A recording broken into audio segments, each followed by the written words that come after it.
Hello, my friends. This is Jay, and this is Jay's Knit and Purl Jam. Well, tell me, what did you think of the presentation of the Japanese Knitting Stitch Bible by Hitomi Shida? As I was saying, I didn't want to call it a book review. First, I just didn't feel qualified or on the same skill level to actually review or critique such a beautiful body of work, and that's what it is. You know, I learned to knit from stitch books, so I'm very familiar with, stitch books that are in our public domain. And, usually the stitch goes from one book to another or from one website to another. You can just go up on the, net and find the same stitch. If you don't have it in one book, then it'll be in another book. And that's fine because I enjoy them all. And I love, making my projects from stitch books. But this is so different. This, as I said, I call it a body of work. And I just wanted to go through it from the moment I got the book, because it was on my Christmas wish list, remember? From the moment I got the book, I decided that I really wanted to. Now listen, we're not about to start knitting everything out of this book. But as I read to you and shared, she developed it stitch by stitch, and that's all I'm going to try to, that's how I'm going to try to use it. Just stitch by stitch as I feel led to. If I see a stitch and I'm thinking, okay, if I break this down, deconstruct it just like she did hers, and then of course I come up with the stitch, the pattern, the actual repeat pattern. Then I add my own design to make my own project. And from that, I think there's just so much. But it's not anything we're going to start doing, we're going to do that every week, and no. Because they say I got the book in January, so it took me 4 months to get this. To kind of take my time. Because my things I really do try to keep my things simple. I can read patterns and, and I buy a lot of books and buy a lot of other patterns. But I call myself a practical knitter. I have to knit things that are practical for my life, that's going to look good on me, for my body size and type. And, so I like to keep things simple. So if I can just take a little here and a little there, and just like she did, put it together and make a project, then I feel like I've done a good job.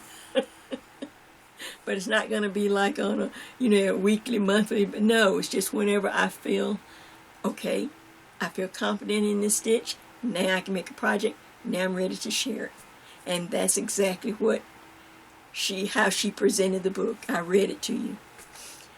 So with that, ta-da! I wanted to get busy and come up with a project. Now this is Jay's Knit, a Lotus Petal Serenity scarf. Let me get it right now. Lotus Petal Serenity scarf. And if you look real close, I'm calling this stitch that belongs to Hitomi Shida, I'm calling this the Lotus Petals. I have to have a theme for everything I knit. And then I just simply practiced the stitch. Then I came up with a design for the scarf, put it together, and hence. So also, it's hot, so I'm going to take this off and show you. Now, if you're getting ready to go to summer, you're going to say, oh, Jay, that looks hot. Well, it is. But what I want you to do, what I'm going to do also, I'm going to go ahead and get a beautiful box. Now, don't throw it in a drawer somewhere when we're done. Get a beautiful box, tissue paper and all. Let me just get my mirror and see how I look. Oh, I like that. What do you think? So, I didn't need any buttons. I didn't need anything. I have the extra little fringe just to kind of give it some length. Look. It's vertical. Look. A little slimming. But it makes a beautiful... Oh, look. We can even add our stick pin if we wanted to. I don't know if I can see. I hope I don't stick myself. I won't try to put the end in. But we could add a little piece of... Add our stick pin if we wanted to.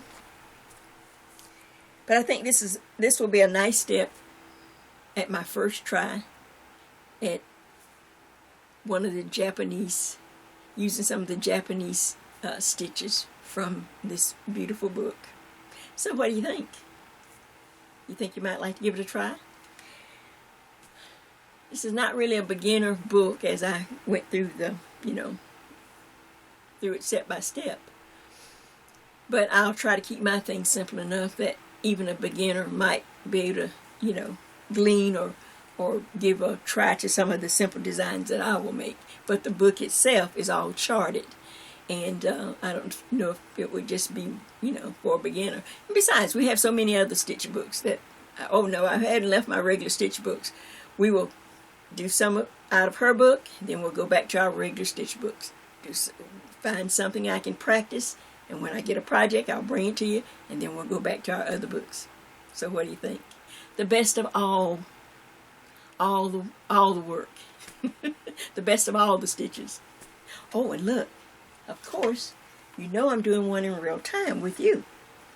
We're going to work this one together in real time. There's the stitch. What do you think? Isn't that pretty? So, I hope you're going to join me. And we're going to take it stitch by stitch. And just take our time and enjoy the journey. So, nothing else to do but tell you all the supplies you'll need. Not very much. Very inexpensive. We'll keep it low key. Might be low key, but I think it's going to be pretty and well worth the trouble. Well worth the work. So, are you ready? Let's get started. On Jay's Knit, a Lotus Petal Serenity scarf. Just for you. Well, as usual, I'd like to start with an overview, just so that you can see the project laid out. This is the one I was wearing in the intro. And as you can see, there's a pretty stitch that I'm calling the Lotus Petal. And it's a pretty long scarf.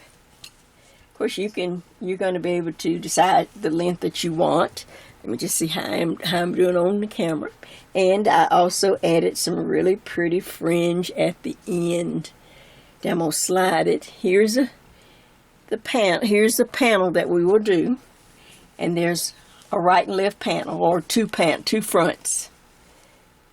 And these two fronts will be joined with a section of just plain garter stitch, knit every row. I just think it was just nice to put it on here because it rolls back and makes its own collar. It just looks real pretty, like you saw me wearing it. Just rolls back. Now, I did do it with a 3-needle bind off, which leaves a little bit of a seam that I don't know if it'll bother you or not.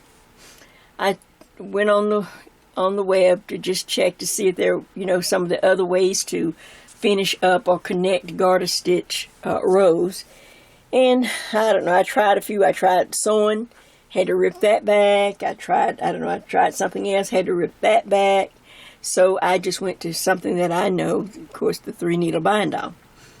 I'm not too familiar with the Kitchener stitch, because I don't do a lot of socks and things like that, but that'll be something we can talk about as we finish up, and you can make a decision on you know, how you want to join. But sewing did not look good at all.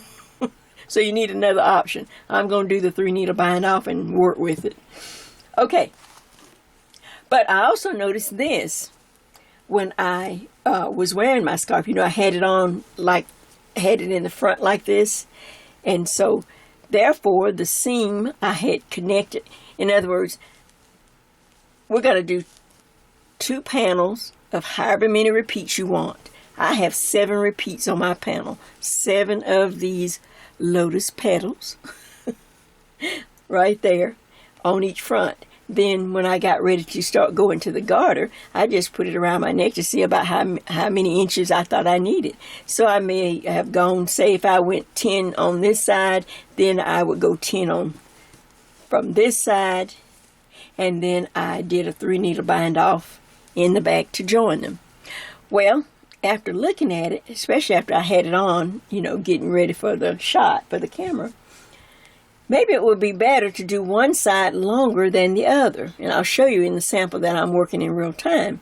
So instead of having 10 and 10, maybe 12 and 8 or 16 and 8, so that the seam will fall more to the side and, you know, not so visible, because it'll be on the side of your neck when you put it in the front like I was wearing it in the video, and you have it like this. See, it will be more to the side simply by adding the garter rich section, having one side longer than the other. So if I decide to go 16 on this side, then I would probably only do 8 on this side, and then do my 3 needle bind off, and that will put the seam off center. Does that make sense? Well, when we get to it, I think you'll agree, because it was really pretty to wear, you know, like this and then wrapped around. But if that seam's gonna bother you, then maybe not. So here's my beautiful Lotus Petal Serenity scarf, and this really pretty little stitch, and all the extras that I added to make my project. So what do you think of this so far? All right, of course, you know I always have one in real time. Let me just run through that, and then we're going to talk about the supplies real quick, because we're not going to use, it won't be, we're going to all use the same yarn. See, we have all the same weight of yarn, so that I know that you'll get a good results when you're done. And of course, we have to talk about the stitch from Hitomi Shida's book, The Japanese Knitting Stitch Bible. Okay, hold on just for a second. So now here's the second color. The first color I forgot to mention, it's something like soft green, and it's Caron Simply Soft. If you can get a hold to Caron Simply Soft, you can tell by the band and the label, this is so old that I reached into my stash. You will need 2 skeins. Just go ahead and have at least 2 skeins on hand. And like I say, if you reach into your stash, hopefully you can find some. This is soft pink. So I had 2 skeins of each color. And so, as far as yarn, Caron Simply Soft. Now, usually, and it calls for a US number 8. But because I really wanted, because this yarn is very soft, I really wanted this stitch pattern to pop out. You know, I wanted to make sure I could really see, and there's a lot of yarn overs. And I thought if I used a number 8, like I normally would use on Caron Simply Soft, it would make the yarn overs even larger. They're going to be large, and they started to bother me, but I didn't know any way to fix it. All I wanted to do was see if I can complete the project. And so I went down a needle size, and we're going to knit this in a US number 7, 36 inch. Of course, I use clover because I have a lot of clover. This is a circular needle, number 7, and it's 36 inches in length. So, see if you can come up with the number 7, no matter what the brand. But a number 8, which is what I normally use, I think is going to leave the yarn over holes too large, and you're going to be like, oh, so disappointed after doing the work, and then you're going to go, oh. So go down a needle size to a number 7. All right, so that's the yarn, any color of your choice, just as long as you have 2 skeins. Lots of stitch markers. As you can see, this is one side that I've already just about completed. And we're going to make 2 sides just like this. We're going to start at the bottom edge here of the lace, work our way up, and once you do however many repeats you want, I do 7 for each panel. Then we go into garter stitch, and we'll eventually put them together in a 3 needle bind off, unless you want to do something different. But sewing to me did not look pretty unless you got another way. All right, let's see. Oh, lots of stitch markers. Did I say that? Lots of stitch markers. All right, also in this project, to make it easier on you and to save us all a lot of time, since this is the first stitch I'm working out of the book, and it went pretty well. I mean, I had to do a lot of, trying. So what I did, I used some of this old, this yarn that several people told me, said, Jay, don't use that yarn anymore. This is that old yarn from Michael's. I have a lot of that old yarn. I mainly use it for display, or, if I was going to do something like Afghans or something. But no, I try not to do it on any nice sweaters or anything anymore. But this is just plain old impeccable. And if you have some of this, or if you have Red Heart Classic, the kind of stuff that we don't use on nice garments, this is perfect for practicing. So what we're going to do, and go ahead and use a larger size needle. Use a number 8 or 9 for the practice. For the practice only. Go up a nice needle size so that we can see. This is my sample, and I can show you and help you to see the stitch a lot better in this larger weight yarn. Then we work one row, we lay this over to the side.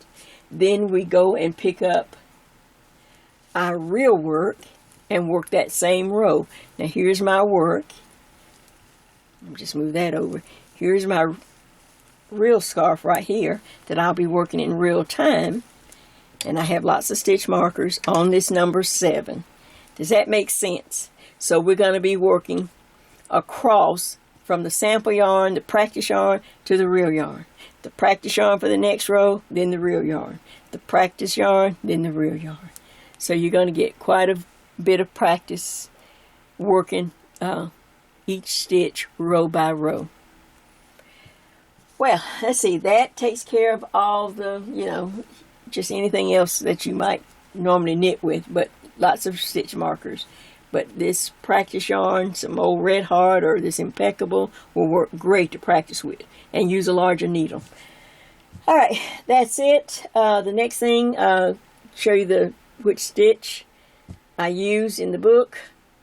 Then I'll put up an information sheet as always, and then we have to do our formula on down once we get past that. Okay, I'm looking around. I think that's it. It's going to be really quick and it's going to be really fast. Back in a minute. Now for the stitch that I'm taking from the Japanese Knitting Stitch Bible. Well, first of all, I thought, where should I start? We've looked through the book several times, and I've done the presentation.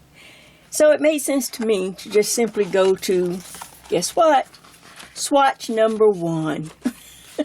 It just made sense to me, Jay, just start at the beginning and see what you can do with this swatch, with stitches. So I looked at swatch number 1, and there are 2 components of swatch number 1. There's the center motif, and it's very detailed and everything, but nothing came to mind of a project when I looked at it. It didn't look like, nothing leaped off at me. And I thought, oh, well, I don't know, I don't want to start that. But then I took a second look at the 2 borders on swatch number 1. Now, if you have your book, you can follow along with me. So I looked at it, and then I looked at the diagram, at the chart, and then I looked at the swatch, and I thought, right off the bat, what came to me was a scarf. Why not just make a very simple scarf, This is very clean. It's clean lines. Then I start paying attention to the chart. I'm older, and I just have to be real careful about trying to look at small details for a long time with my eyes. I have great distance vision of 20/20, but my close-up vision is really diminishing, because I'm so much older. So, as usual, I grabbed out my trusty magnifying glass. Remember, I've used this before. Or you could use those magnifying glasses, but sometimes they give me a headache. So it's just easier. You're going to need some little notepads or something if you, to make a few notes on. And what I did, I looked at the little border. I looked at the edge of the chart, and I realized that, oh my gosh, that border only calls for 7 stitches across. Reading this chart from right to left, 7 stitches. So then I had to find how many rows up vertically would make a repeat. And of course I counted and I worked it and I looked, and so 12 rows. So really, one full repeat of this little small sample on this border is only 7 stitches across and 12 rows up. And I thought, that's it. Because I don't make written patterns. What I do is simply find a stitch like this. Then we're going to design all the connecting stitches. Though for me, they're real simple. They're not as intricate as hers, but you have to start where you have to start. So I don't really need a pattern. I have what I call a working formula. And of course, once I get an idea of how many stitches I'm going to use in a project, then I can make a formula. But before I started doing that, let me give you a little tip. As you're sitting there first, you're going to look at the chart. Like I said, if you have the book, you can look at your chart. And every symbol, I looked across these 7 stitches, and every symbol that I didn't recognize, maybe, I could recognize a knit stitch or a purl stitch. But every time I saw a stitch I didn't recognize, I took these little pointers, these little easy stick-on. You can get them any place. Okay, so one symbol at a time, as I saw it on the little sample or the section that I'm going to work, I found the symbol in this guide, put a mark, but I didn't want to start writing up my book, so I start marking the page, or you can put it on the symbol if you want to do that. Either one. So I looked at the next. I went line by line, before I ever started knitting, line by line with my magnifying glass. Now what does that symbol? I take a little card, or you can take your little tape, and you go line by line. Okay, now there's a couple of symbols. I'd find the symbol over here in the guide. I'd put my little pointer. Let's see if I'm on here right. Yeah, there it is. Yeah, right there. Okay, I'd put my little pointer. I can't find my camera. I'd put my little... and then I'd go to the next, line by line, before I ever started to knit anything. I hadn't even cast on yet, but I wanted to know. I didn't want to have to keep looking back and forth trying to find or remember where the symbols. And if any of the symbols, if the information over here sent me to a section in the back, maybe where it has a drawing or an illustration, I mark the illustration also, so that I would be able to find it while I'm knitting. Save myself a lot of time and frustration. Does that make sense? Does that sound sensible? So, so you're working along. Before we ever start knitting or anything, we're just working, identifying symbols and where they are. That's why I said, instead of trying to start looking at the different symbols and trying to learn them, no, just forget all that, because it will just shut your mind down, because they're so different than what we're used to. But just take them one at a time. And I marked them, so now I am ready to start putting this project together. I have a stitch. I know where the symbols are. I don't know know all of their meaning yet, but I've picked them out of the part of the pattern, the swatch we're going to do, swatch number 1. I'm doing the first 7 stitches, and for one full repeat, it is 12 rows. I thought, man, that works out great. Now, the next thing I did, of course, is to lay out my formula and start working each row. And as I worked each row, because I don't want to have to go back to the charts once I actually start working, on my practice yarn, I wrote out each row as I was working. And there are 12 rows. I wrote out each row as I was working, and then of course I made up a information sheet, which I'm going to put on the screen right after this section, so that you too can have the rows down, and you will have a lot more information in how I made this scarf. And I thought, that's good. Now I don't have to worry about trying to look and stare at that chart. I've gotten it down. I've practiced the stitch on some practice yarn, and I'm really ready to go. So the next thing I'm going to share with you, I'll put this information sheet up on the screen. You look at it, you study it, and then we're going to go to our formula. I've already got the formula.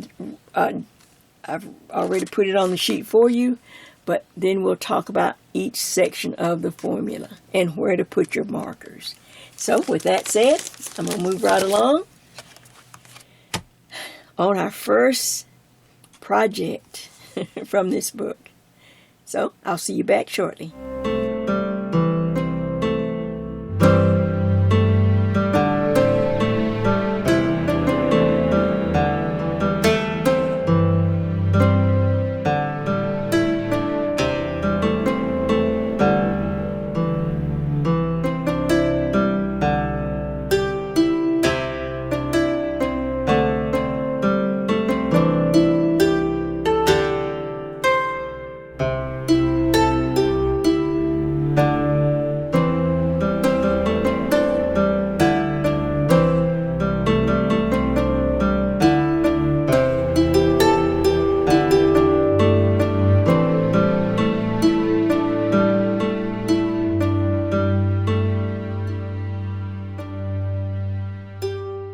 So now we're going to get started.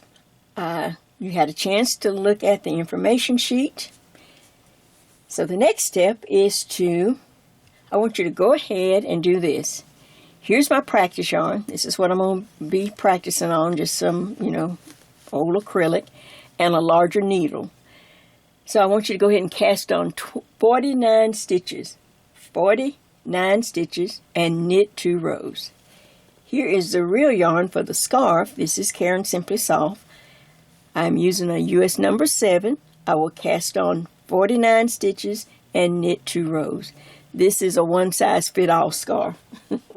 So once you do that, and then we're going to talk about the formula. I'm going to walk you through the formula setup. That's the one that's on the screen. So I'll just roll this up, put this over here. All right. Now, here is, see if I'm on, see if it's good enough. I think that's good. All right, this is Jay's working formula. Like I said, one size fit all.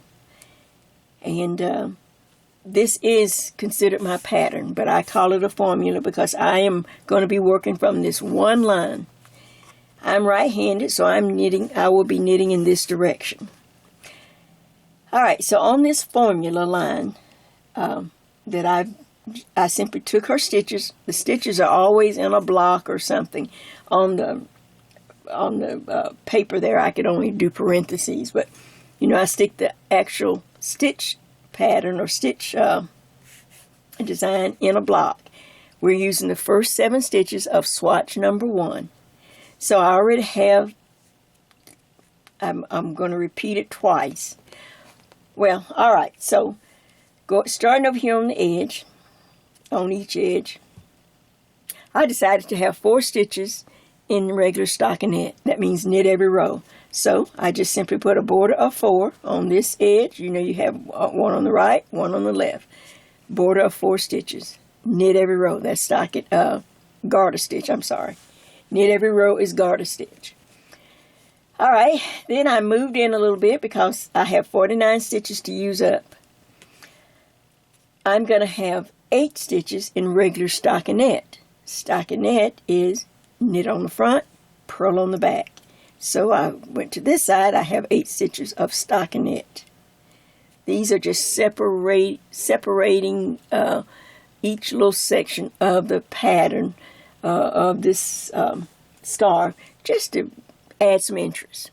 It's not near as intricate as hers, her stuff is, but hey, like I said, you have to start where you have to start.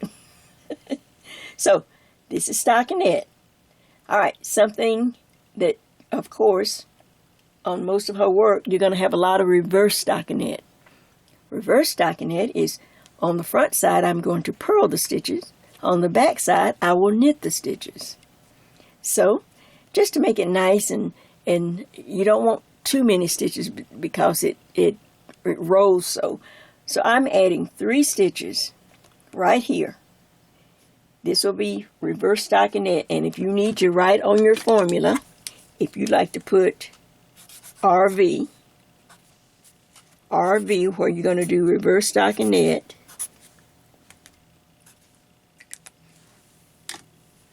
then you can just mark it right above it. So I have 3 stitches right there. Then I go to Shahida's chart, and I work those 7 stitches right there. Just work the first 7 stitches. All right.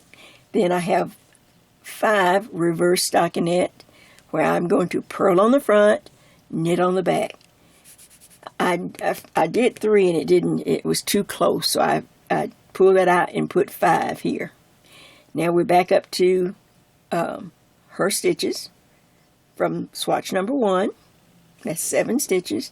Then again, reverse stockinette, 3 stitches there. Now this is regular stockinette. Regular stockinette is knit on the front, purl on the back.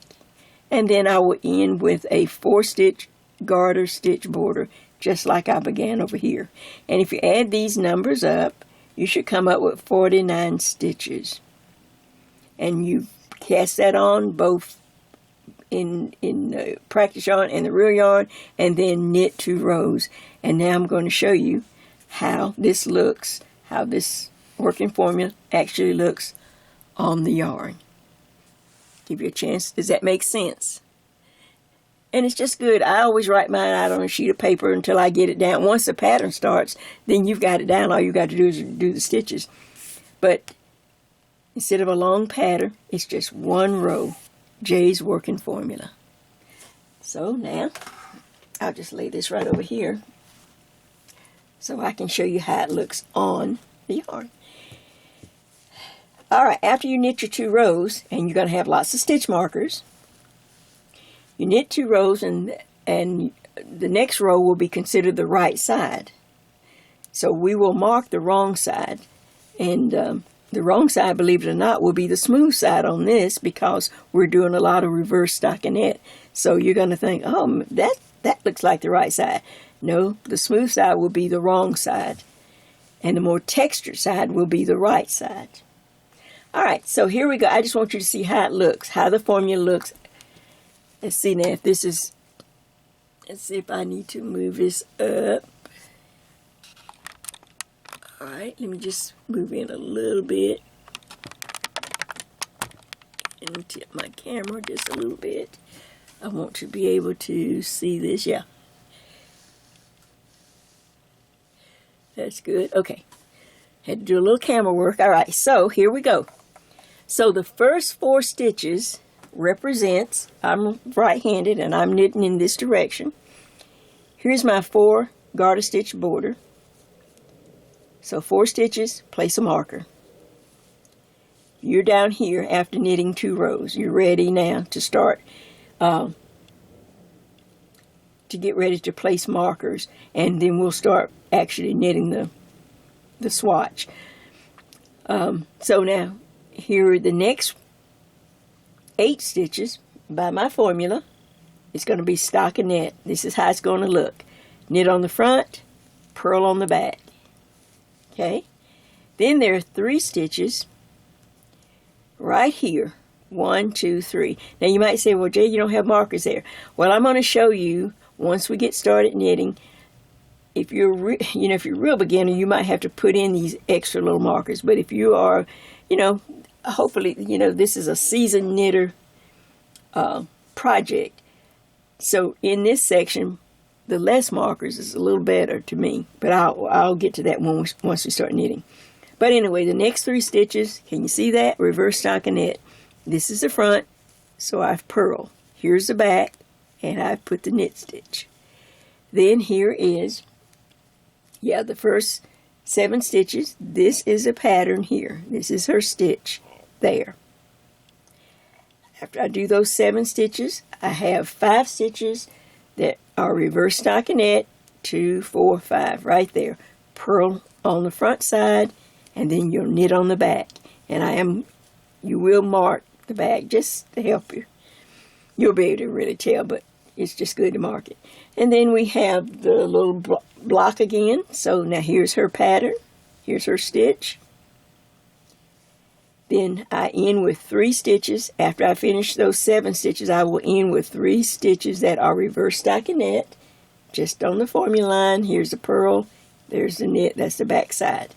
And then I've added 8 stitches to match this side. 8 stitches that are stockinette, knit on the front, purl on the back. And I end with a 4-stitch garter row. And we will, as we start to knit row 1, this is when you will set in these markers. But I wanted you to see how the sections look. Now, if you can't see it really well on that, then let me pull my original, pull the real, and you can take a look, see if you can see it any better on this yarn, the yarn we're going to be working in real time. Okay, that's it until we're going to come back. Once you've done knit your 2 rows, cast on, knit your 2 rows, we will be ready to knit row 1. Let me just say this too. This is she has lace on both sides. There is no rest row. There's no purl row. So every row will be a pattern row. But we're going to take it 1 row at a time and 1 stitch at a time. And I think it'll be just fine. I think you'll do great. All right, I believe that's it so that we can get started. So I'll come back. We will be ready to start row 1. Now I've already worked ahead so that I can be ahead, but you'll be at the bottom, I'll be here, and we'll be working row 1, the right side. See you just a minute. All right, so here we are. We're ready to start. Of course, you're starting row 1 down here, and I have knit a few, 1 repeat so that I'd have something to hold on to. And we're just going to go section by section. And the first 4 stitches, according to our working formula, you knit the first 4 on every row, 4 garter stitch. All right, then you put a marker in. The next 8 stitches will form the stockinette section. So I will knit 8 stitches, knit on the front, purl on the back. So here we go. We're just getting all the filler stitches, the stitches I needed to fill in. All right, so I come up to 8 stitches, then you're going to place a marker. All right, after this marker starts, you'll have those 3 reverse stockinette stitches. So yarn in front, because even though we're on the right side, we will purl 3 stitches. So you'll add a marker. Now you will purl 3 stitches, 1, 2, and 3. And like I said, I like to put in a certain color to let me know you're in the pattern zone. You're in all the stitches that will represent or be a part of the pattern zone. All right, after those 3 reverse stockinette stitches, All right, the next 7 stitches will be the stitches from Shida's pattern. And this is what I'm going to read it out. So I'm going to go ahead and put my yarn in back here just to make sure I'm ready to work. All right, this is row 1 of this stitch pattern. Row 1 reads, yarn over, slip 1, knit 1, pass the slip stitch over, purl 3. Now put your yarn in back, slip the next 2 stitches purlwise. Then knit those 2 stitches you just slipped, knit those 2 stitches together, but knit them from the right to the left, from the right hand or from the right direction to the going towards the left. You will end with a yarn over. Okay, I hope I didn't botch that too much, but let me show you how it looks. All right, so here we go. I had those 3 reverse stockinette. They were purl 1, 2, 3. All right, before I actually move my yarn, I will be in the yarn over position. Can you see that? I have 3 purl stitches, and without putting my yarn in the back, I'm already in the yarn over position right there. So I will simply slip 1 stitch, knit the next stitch, reach back and pass the slip stitch over. Now, yarn in front, purl the next 3 stitches. 1, 2, and 3. Now, take the yarn and put it in back. There are 2 stitches left. I will slip these 2 stitches purlwise, going in this direction. Just slip them to the right hand needle. 1, 2. Now, I need to knit these last 2 stitches right here together, but we're going to knit, maybe I should say from the back to the front. She said from right to left, so, but it's really coming to the back. See, I'm coming from the right to the left or from the back to the front, whichever you understand, whichever seems right, you know, that you can understand. I knit those 2 stitches together. Now, to end this part of the pattern, I yarn over, just like this, but now look ahead to the next section. It is those 5 reverse stockinette, so I need to bring the yarn around. I yarn over, but I have to bring it around to get into the purl position. Now purl 5 stitches. 1, 2, 3, 4, and 5. All right. Look ahead. All right, we're ready to repeat the pattern again. So I'm going to put the yarn in back. I'm going to slide the marker. The pattern is still on the screen, and it reads, again, a yarn over, slip 1, knit 1, pass that slip stitch over, purl 3, put the yarn in back, slip 2 stitches purlwise, then knit those same 2 stitches together from left to right.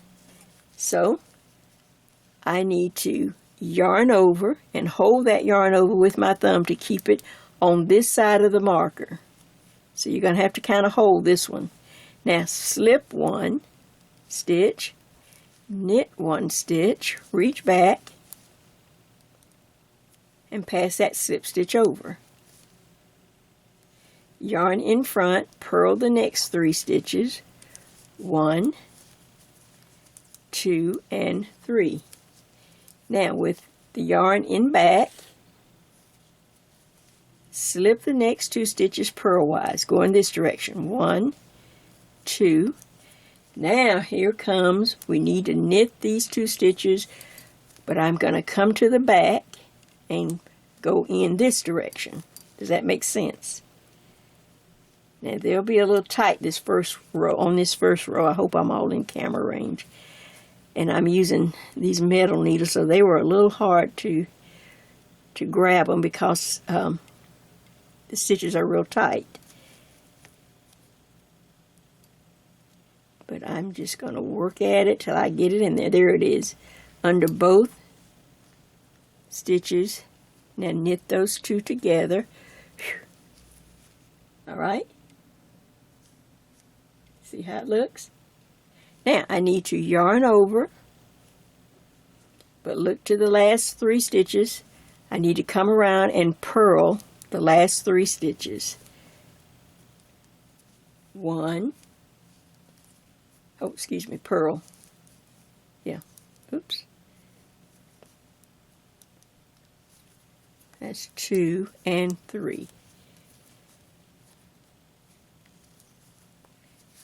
Okay, hope I didn't muddy that up too bad. That's what it looks like. Now I look ahead to the next section. It is the stockinette. So I have those 8 stitches that I simply knit. 1, 2,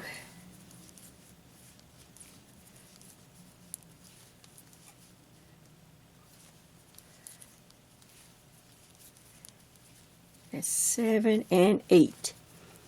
And then the last section, of course, are the 4 border stitches you knit on every row.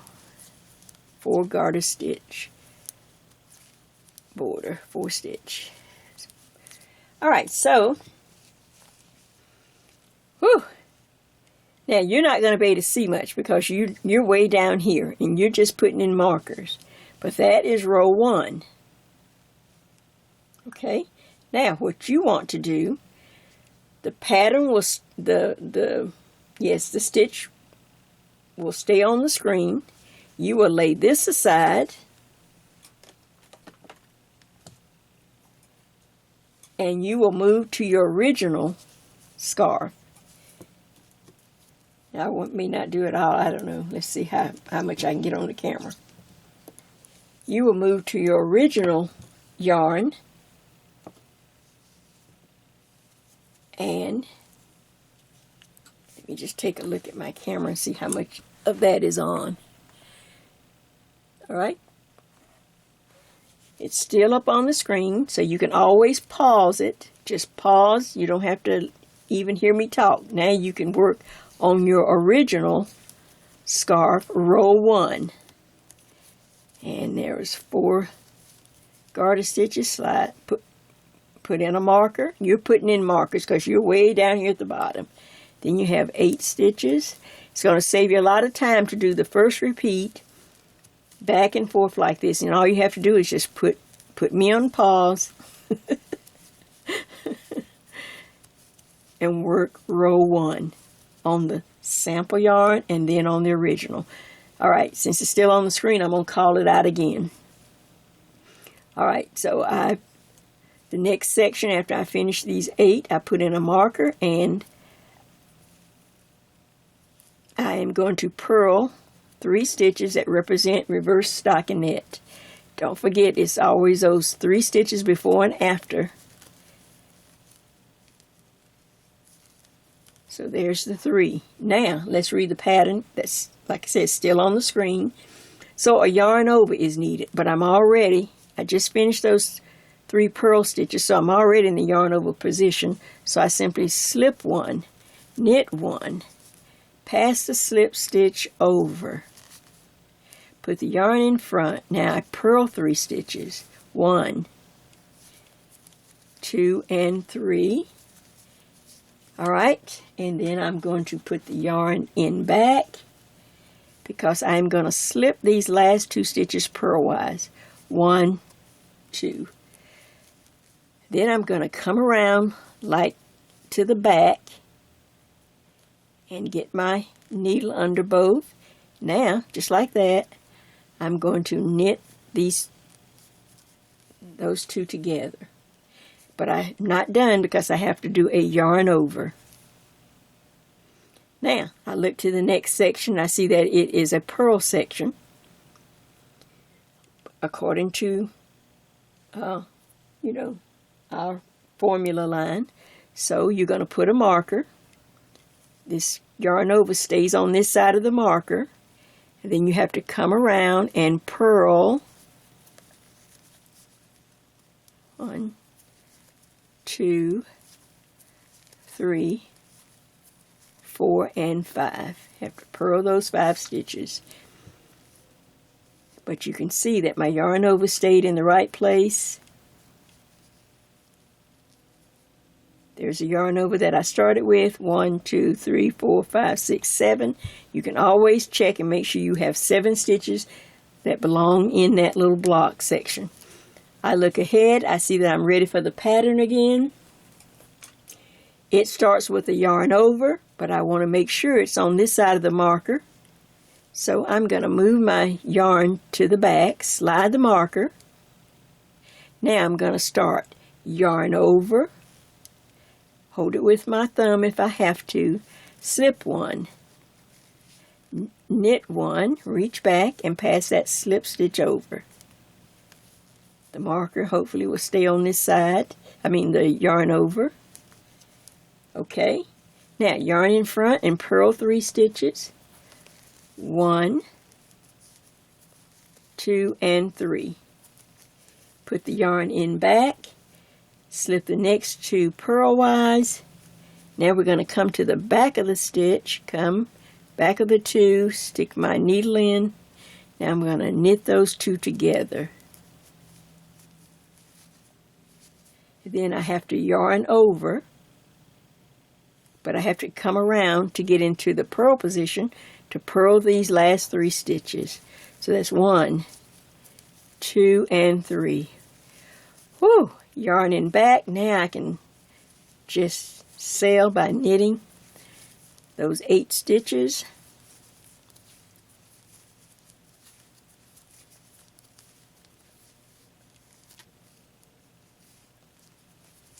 And then knit the last 4 garter stitches. So just knit 1, 2, and 3, and 4. You have just completed row 1, and that's the way it looks. And it's going to look real pretty on your original yarn. But now, you're way down here at the bottom, so you don't see it as much as I have, and so it's a little daunting task till you get through the first 12 rows. But if you would do the first 12 rows first, when we come back now, we'll start row 2. We'll turn the work. Okay, we'll work row 2, then you'll put it on pause, and then you'll go and work row 2 on this yarn. And you will find that it will add practice. You will be able to go faster, but at the end, after we complete 12 rows, you will have something to look at. You will have this sample to see how things should look, and you'll be able to practice. If you make any mistakes, hopefully you'll make it here on this sample, and then by the time you go to the original, you'll be ready to go. All right, so I'll let you work row 1. I'll be back, and we'll work row 2, which is the wrong side. No rest in this pattern. All right, take care. All right, so I'm back, and we are on the wrong side, which is row 2. So let us start again. First of all, we're going to go ahead and take care of all these stitches. Now you have an idea. Here, keep your working formula in front of you, and so you can see. So my 4 garter stitches are there. Slide the marker. Now I have 8 stitches to purl across because I'm on the wrong side. This is just plain stockinette. Knit on the front, purl on the back. So I'm doing that just to get you. I think row 1 is one that will, I think that's the row that you have to kind of really think. All right, so now I come up to my first marker, and those first 3 stitches are reverse stockinette, so I'm on the wrong side. So you can see that I need to knit those 3 stitches. 1, 2, and 3. Now I'm ready to do row 2 of the pattern. Don't let that yarn over drop off. Okay, row 2 reads real simple. Knit 1, purl 1 through the back loop, knit 3, purl 1 through the back loop, and knit 1. So, okay, all right, now you start to feel a little better. So knit 1, yarn in front. Now you're going to purl 1 through the back loop. You have to come from the back side of the stitch like this to the front, from the back to the front. Now purl that stitch. Now yarn in back, knit the next 3 stitches, 1, 2, and 3. Again, yarn in front, purl 1 through the back loop like that, and in with a knit 1. That yarn over, just knit that yarn over. Okay, look to the next section. You see that it is the 5 stitches of reverse stockinette. So I am knitting on the wrong side. I knit those 5 stitches. Look ahead to the next section to see where I should have my have my yarn. It is a knit stitch. So again, we'll slide the mark and go with the pattern again. It says knit 1. That was easy. Yarn in front, purl 1 through the back loop. Yarn in back, knit 3, 1, 2, and 3. Yarn to the front, purl 1 through the back loop. There we go, like that. Yarn in back, knit that last stitch, which is that yarn over. And now you can see that I have the 3 reverse stockinettes, and that is knit those 3 stitches on the wrong side. And now we just yarn in front, because I have the stockinette section where I need to purl these 8 stitches, because we're on the wrong side. So I purl,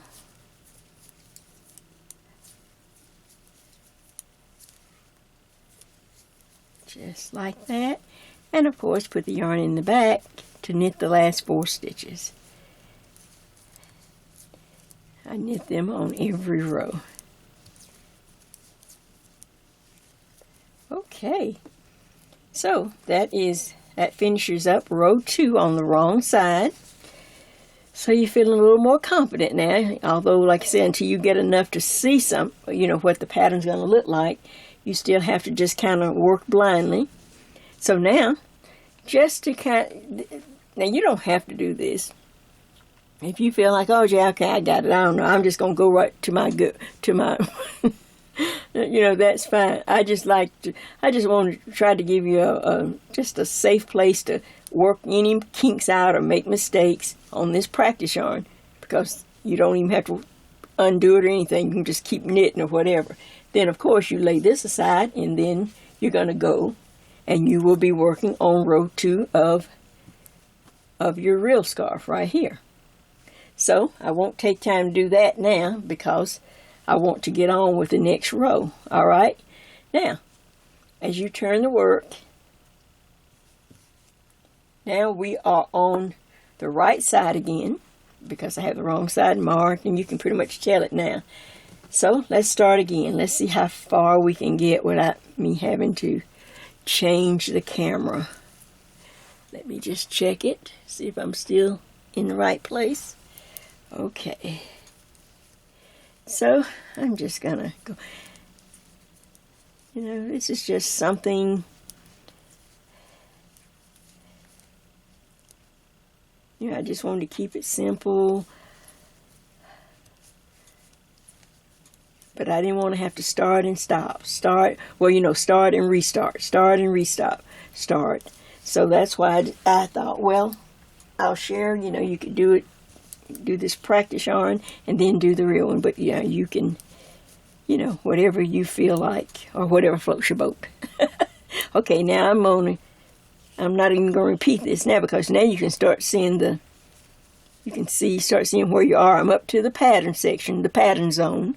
All right, now I know those first 3 stitches are the reverse stockinette. So on the right side, I purl those. Now, all right, let's see. On row 3, I'm going to put my yarn in the back. This is row 3, the right side, and it reads, knit 1 through the back loop, yarn over, slip 1, knit 1, pass the slip stitch over, purl 1, yarn in back, slip 2, purlwise.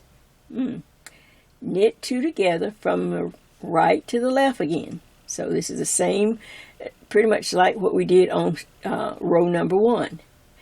But this one, you end with a yarn over and knit 1 through the back loop. So let's go. All right, I've done the 3 stitches to start. Now I'm going to knit 1 through the back loop. So I go to the back loop just like that. My yarn is in back, so I knit 1. Simple enough. Yarn over, slip 1, knit 1, pass the slip stitch over. Now yarn in front, purl 1, yarn in back, and slip the next 2 purlwise, like this, in this direction. 1, 2. Now again we want to go and we want to knit those same 2 stitches, but from right to left, or like I said, if it makes more sense to you, from back to front. I use right to left because she did in the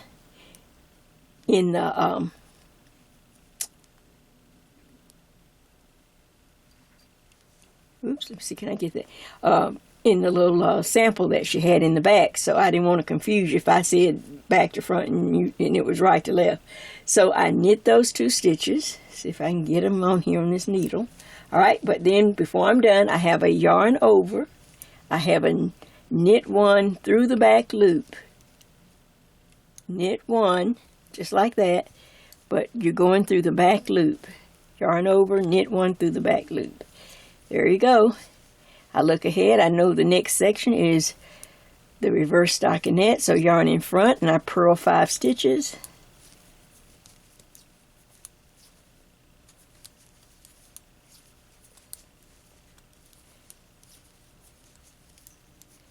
Okay, let's see. Then I'm ready to work the pattern again, so yarn in back, slide this marker. Again, it says knit 1 through the back loop. Yarn over, slip 1, knit 1, reach back and pass the slip stitch over. Yarn in front, purl 1. Yarn in back, slip 2 purlwise. 1, 2. Now you want to come and knit from the right. This is why I don't, in my regular knitting, why I don't use a lot of metal needles. Oh, it's so hard to get them in there if they're tight. Oh, and I only got 1, so I got to go back and wait. There we go. I break a little fingernail too. Okay, so knit those 2 together, but I'm not done until I yarn over and knit 1, the last one, through the back loop. Now I can see I need to purl those last 3 stitches because they're the reverse stockinette. So purl, yarn in front and purl 1, 2, 3. Now I can continue to knit across the row.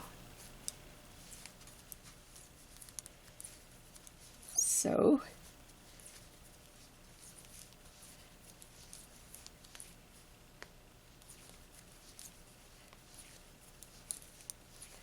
here we go.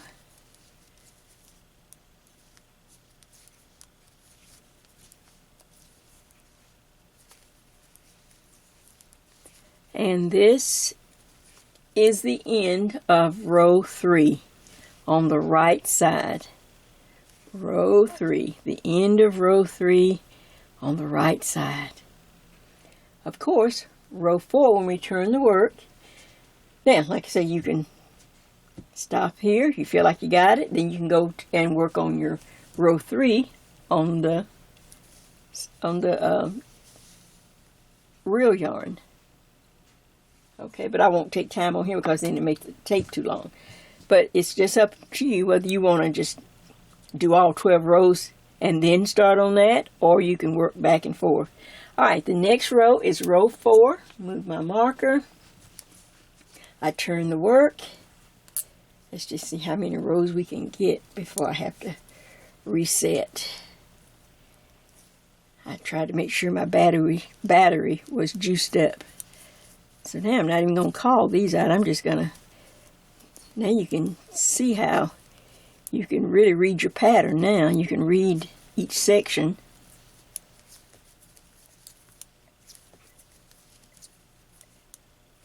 Just like that. You can... Because they really pop out. They really stand out, and you... Okay, so yarning back. Now I have those 3 stitches. All right, now row 4 is the wrong side, and row 4 reads, purl 1 through the back loop, knit 1. Purl 1 through the back loop, knit 1. Purl 1 through the back loop, knit 1, and end with a purl 1 through the back loop. Whew, first time we had something that sounds like a little, you know, it sounds like it'll be fun. It didn't, if I can just get my needle in here. I don't have any problem on the rear yarn because I'm using bamboo. Okay, so here we go. Purl 1, the yarn is in front. I have to come from the back to the front, purl 1 through the back loop, yarn in back, knit 1. Yarn in front again, purl 1 through the back loop, yarn in back, knit 1. Here we go. Yarn in front, purl 1 through the back loop, and yarn in back, knit 1.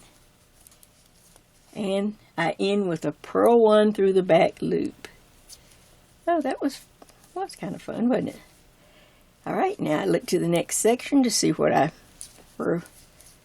should do. So I'm going to knit those 5 stitches, just like that. And I'm back up to a repeat of the pattern. I thought it would be good to have more than just one repeat.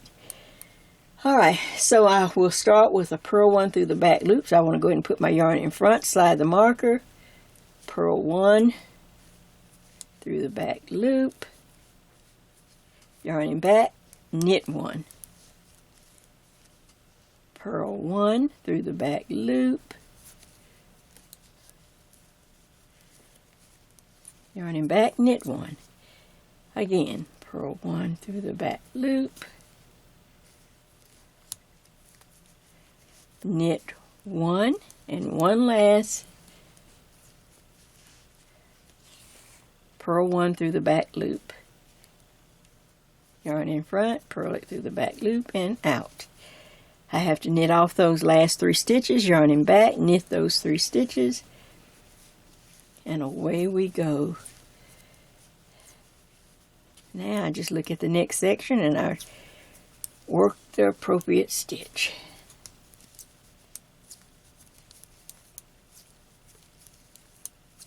Just like that.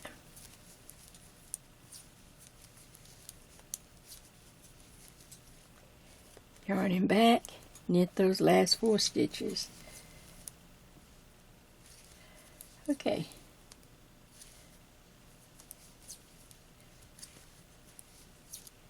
Alright, we just finished row 4, the wrong side.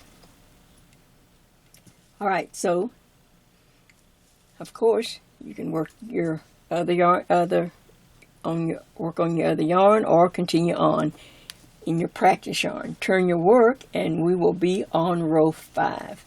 I'm going to stop and make sure my camera is set right, and then we will work the next 4 rows. Alright, so I'm back and we have just finished row 4, and I'm on the right side ready to start row 5. Now you're creating your own little rhythm. You can, as I've demonstrated, you can work on the swatch and then go to your the nicer yarn, or you can just continue to work on this practice yarn for the whole 12 rows to see how you know how the pattern looks, and then go to your other yarn. But either way, you are working, you decide your own rhythm and how you want to do it. Hopefully, if you have any mistakes, it'll be on this yarn, and you won't spend so much time, because it will be hard to find your place if you're new to try to tink back on the good yarn. Alright, so I have finished, like I said, row 4. Now I'm on the front side in row 5. So I've worked across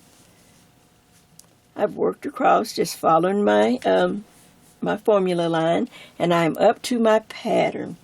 And of course I have to purl those 3 stitches on the right side. That's the reverse stockinette right there. Now my 7 stitches, 2, 4, 6, 7 stitches for my pattern. Row 5 reads, knit 1 through the back loop, purl 1, yarn over, slip 1, knit 2 together, pass the slip stitch over, yarn over, purl 1, knit 1 through the back loop. So here we go. So we knit 1, see I'm in the back, through the back loop, purl 1. Now, the next thing is a yarn over, but after you purl, you're already in the yarn over position. So hold it right there. Go over here and slip 1, knit 2 together, then reach back and pass that slip stitch over. And you can see the yarn over right there. Now the next yarn over, we have to start from the knit position. So we come around, yarn over. Now I need to go around so I can get in the purl position to purl 1 stitch, and the last stitch, yarn in back, and knit through the back loop. So that's the first part of row 5. Now I work my reverse stockinette section, those 5 stitches. On the right side I'm purling, on the wrong side I knit. Alright, I'm up to the next. Alright, let's go again. Slide my marker, knit 1 stitch through the back loop, purl 1. It says yarn over. I'm already in that position, so I simply go over here and slip 1, knit 2 stitches together, reach back and pass a slip stitch over. Now, yarn over, but go around again to get into the purl position, purl 1, the last stitch, knit 1 through the back loop. And guess what? I have those 3 purl stitches, reverse stockinette, to end the stitch stone. Okay, and of course, yarn in back, and I can just knit off.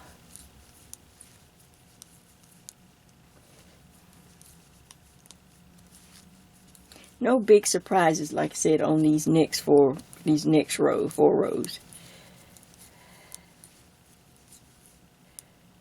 So, and don't forget your garter ridge border, knit on every row.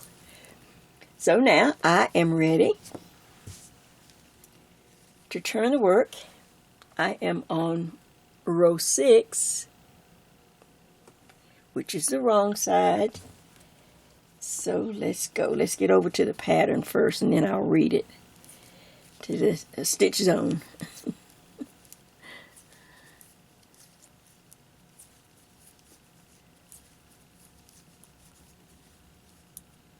See, sometimes just starting simple is a great confidence builder. Now, does this mean I can just flip and, okay, now I can just flip and do any pattern? No. You have to take time and study and look at what type of stitches are in there to see, where your skill set is. It's nothing wrong.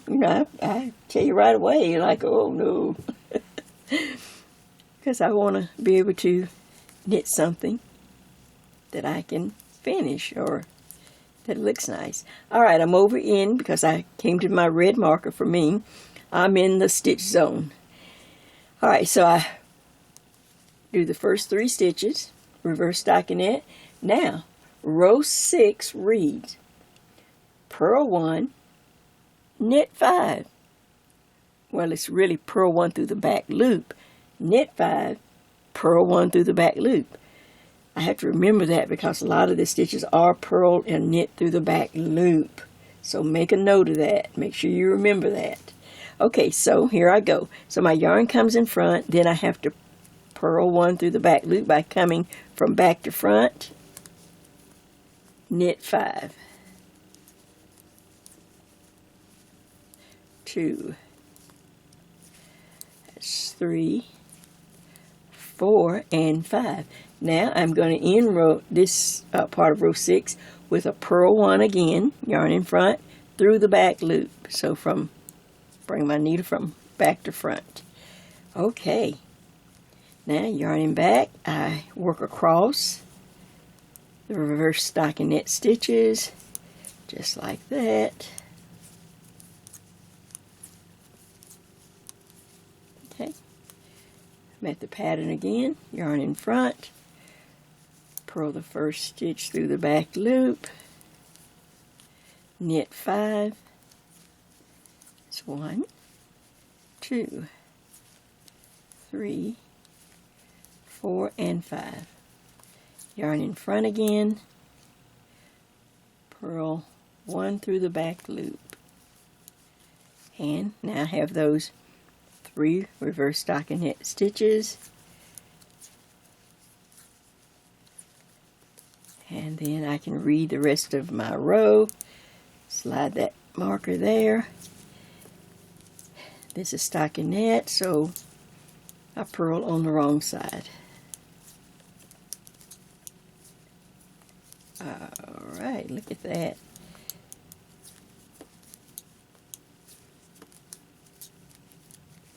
Just give you a little freedom, or just, like I say, it's a confidence builder, just to know that you're on this scrap yarn and that you wouldn't have to worry so much about pulling anything out, because it would be a place you'd have to try to find your place again. All right, that was row, what were we on? 7. We were on row 6. Oh gosh, I don't forget where I was. Okay, I'm on the right side. Okay, that was row 6. Now I'm on row 7. I didn't move my marker down, people. Okay, I'm on the right side, so I'm on row 7. Here we go. I did move my little marker down, that's all, and then I started talking. So I'm going to just quickly knit over, because I can see each section now. As the rows grow, all the sections pop out, and you're not having to follow anything but that one line that we made the formula with. Okay, let's see, can I get over here? All right, I'm up to the stitch zone. I see that I have reverse stockinette, 3 stitches, so I purl those 3. All right, now row 7 reads, knit 1 through the back loop, purl 5, knit 1 through the back loop. It was just the opposite, isn't it? So my yarn goes in the back, I knit through the back loop, yarn in front, purl 5, 1, 2, 3, 4, and 5, yarn in back, knit 1, oops, don't want to pick that up, through the back loop. Okay, now I work across. Look at the next section. I need to purl these 5. A little more yarn. Just like. Alright, I'm ready to just do the stitch again. Row 7 is knit 1 through the back loop. Yarn in front, purl 5. 1, 2, 3, we have 4 and 5. Okay, yarning back, knit 1 through the back loop, and then I end with those 3 reverse stockinette stitches. 1, 2, and 3. Now I can just knit off because I'm on the right side.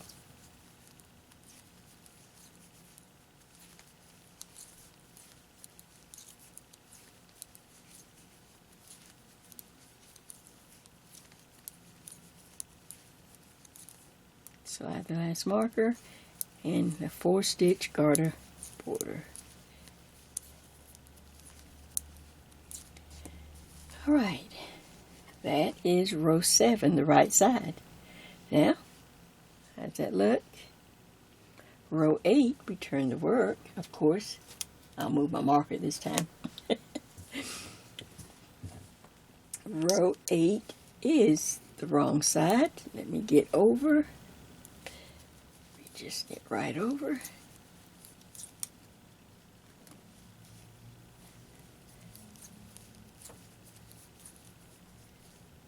Slide the marker. There are the stockinette stitches.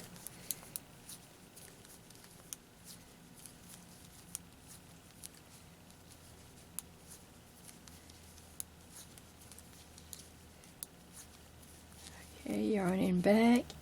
Alright, I'm in the stitch zone. There are 3 reverse stockinette stitches. 1, 2, 3. Now, row 8, the wrong side, reads purl 1 through the back loop, knit 5. Purl 1 through the back loop. Easy enough. So, purl through the back loop, knit 5. 1, 2, 3, 4, and 5. Yarn in front, purl the last stitch through the back loop. Yarn in back.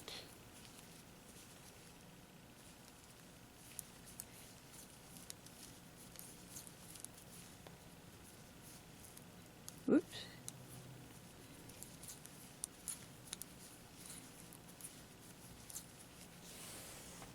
Okay, let's see. Alright, I'm up to the stitch zone here, so yarn in front, slide the marker, purl 1 through the back loop. Yarn in back, knit 5.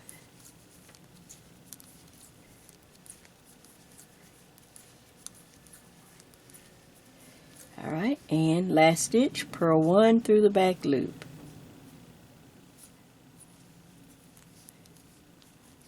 And I end with those 3 reverse stockinette stitches. On the wrong side I knit 1, 2, and 3, and then I finish out the row.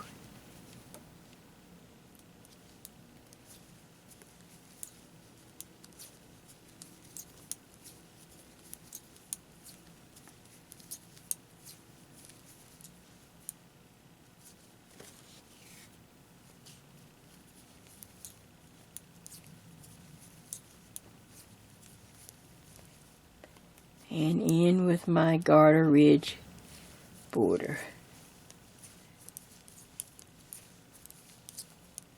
Okay.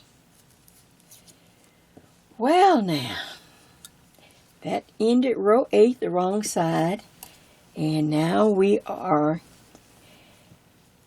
getting ready to start on row 9, and on my information sheet, I put a note, and the note says this is the row. Let me just read what it says. It says, to make your bobble, you will be using the next 3 rows, row 9, row 10, and 11, to make the bobble. So, work a little bit, get up, be ready to work with me, and we will be on the right side, ready to start our bobbles. Now you can really see it pop out even on this practice yarn. Alright, take care. Well, we are ready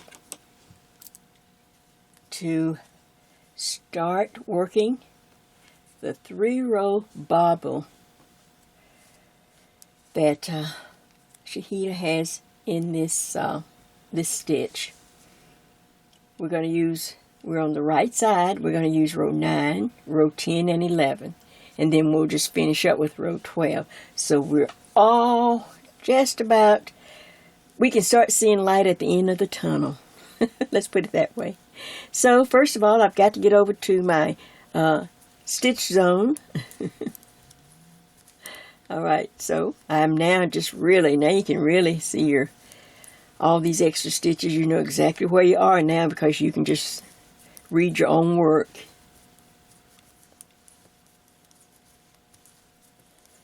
See how it sticks out on this practice yarn. Okay. And I'm up to the stitch zone because there's my red marker for me. So I'm going to slide my marker.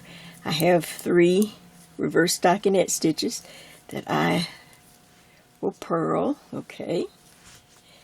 And now, row 9. Row 9 reads, knit 1 through the back loop, purl 2, yarn in back, make 5 loops for a bobble in the 3rd stitch below. Then drop the next stitch off the left hand needle, purl 2, and end with a knit 1 through the back loop. Okay, so here we go. Alright, let's start at the beginning again. Knit 1 through the back loop. Easy. Purl 2. 1, 2. Okay, now the next thing it says, and this is some of this where to put the yarn. I just had to, when I was learning how, trying to follow it step by step, I had to try it with the yarn in front, tried it with the yarn in back because nothing told me what to do. So for me, like I say, I'm not her surrogate, so this seemed to work, and with my magnifying glass it looks good. So I'm putting the yarn in back before we start making our loops. Now it says, make 5 loops for the bobble in the 3rd stitch below. Now the 3rd stitch, we're looking at this stitch right here, the next stitch on my left hand needle. And if you hold it up, now I don't know how good, let's see if I can bring this up close. I don't have a kind of camera. Okay, so here it is. I'm going to pull the 3. Here's the stitch right here. And I want to make the bobble in the 3rd stitch below. So look, you see those crossbars. 1, 2, 3. Well, after the 3rd one, there's this hole. See that hole right there? It's like at the top. It's like at the top of this V shape. That's what I use. Like I said, I'm not her surrogate, so I don't know. I believe I'm close, though. I believe this is pretty close. So here we go. So make 5 loops for the bobble in the 3rd stitch below. So I'm going to pull that open, and I find that little space right there. Now watch. I stick my needle in, I knit a stitch, and bring it up, and I kind of pull on it to make a long loop. Just lift it up. Now, I'm going to yarn over, like that. Now I'm going back into that same little hole, knit another stitch, bring that stitch up, pull on it, tug on it, so that it stands up tall, and yarn over. One more, go back through that same hole, knit a stitch, bring that loop through, now stop. Alright, this is how you'll always check it. I checked it every time. We had 2 purl stitches before we started the loop. Now, you should have 5 loops. 1, 2, 3, 4, and 5. Did you see that? Okay. It says make 5 loops. Well, I've made 5 loops in the 3rd stitch below, right there. And you see it made a nice little hole there. Okay. Now, the next thing it says, go to the left hand needle and drop this next stitch. You see that stitch right there? Drop it. Just pull it off the needle.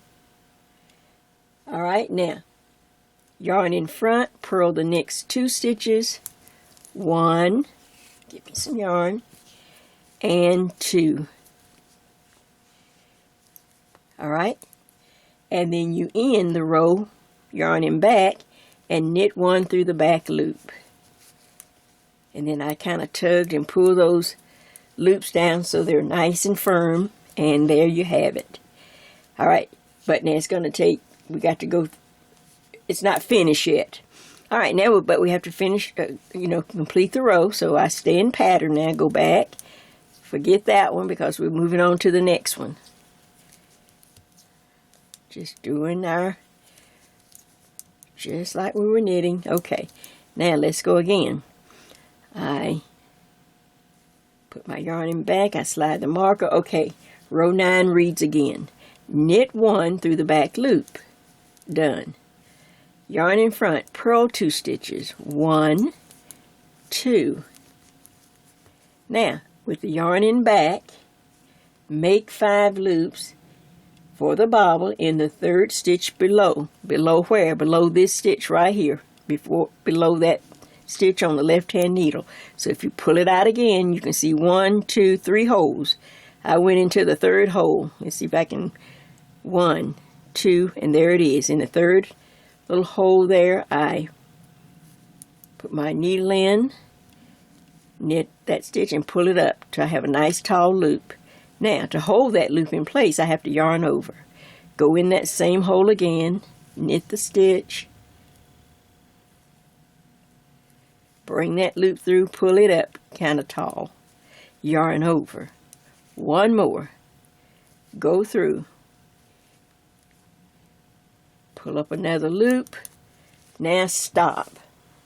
Stop and make sure you have 2 purls. 1, 2, 2 stitches we purled. Now count your loops. There should be 1, 2, 3, 4, and 5. I have 5 loops. Give it a little tug. Now it says the next stitch on the left hand needle, just drop it off. Drop that off. Now yarn in front, purl 2 stitches, yarn in back, knit the last stitch through the back loop, and then you have those 3 reverse stockinette stitches. So we have to take care of those. I'm purling those 3 to stay in pattern. Now, this is the front side, so you can see I can just knit off.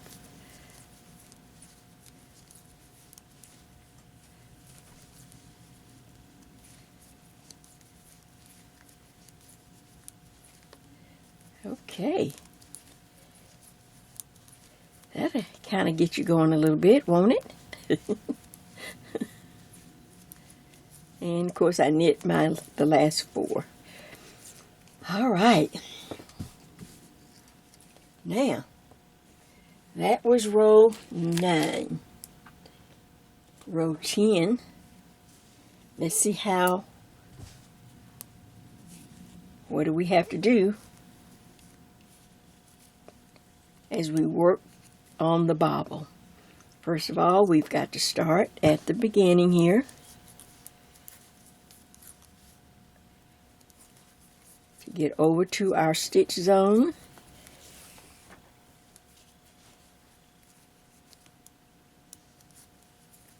Just staying in pattern.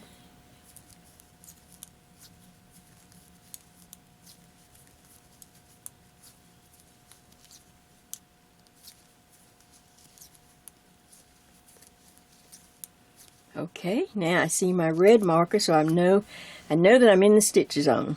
Slide the marker, and I have 3 reverse stockinette stitches here. Now I am ready for row 10, which is the wrong side, as you can see, because I still have my mark. Row 10 reads, purl 1 through the back loop, knit 2, purl 5 loops, knit 2, purl 1 through the back loop.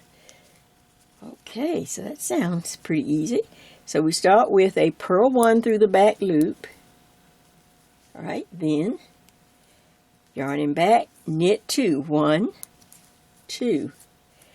Yarn in front, here we are at those 5 loops, 1, 2, 3, 4, 5.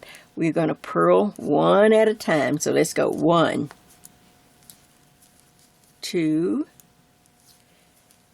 3. Oops, I took off too many. Wait, my needle got under 2 instead of 1.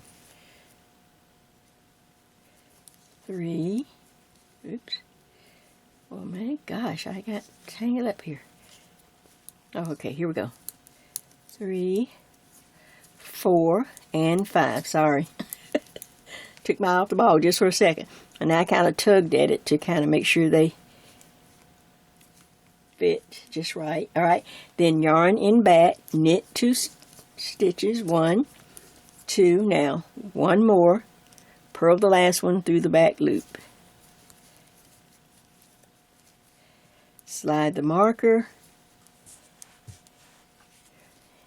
And I am knitting across those 5 stitches.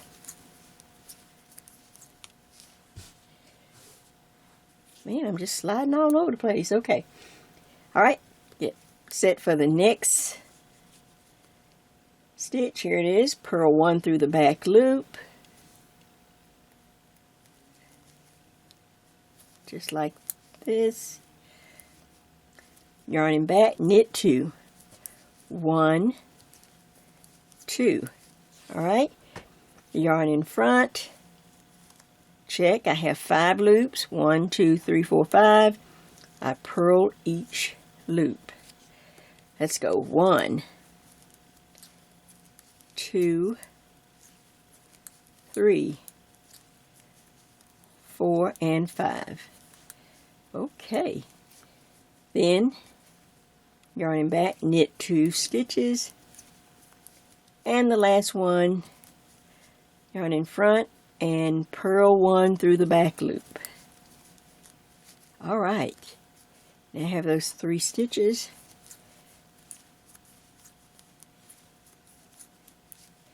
And I continue to finish out the row.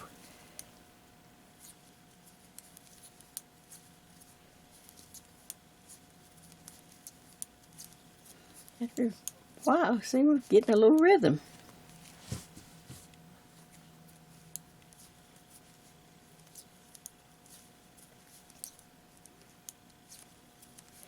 Continue all the way to the end of the row and knit those last 4 stitches. Okay. Woo! Now when you turn it, you can see there's like the 5 stitches kind of fanned out like this. Now we need to put the top or the cap on the bobble. Oops, sorry, hit the camera. Alright, so that is row 11. Move my marker. Row 11, of course, is the right side. Alright, let's see how. See, can I knit over to that real quick so I don't have to move the camera.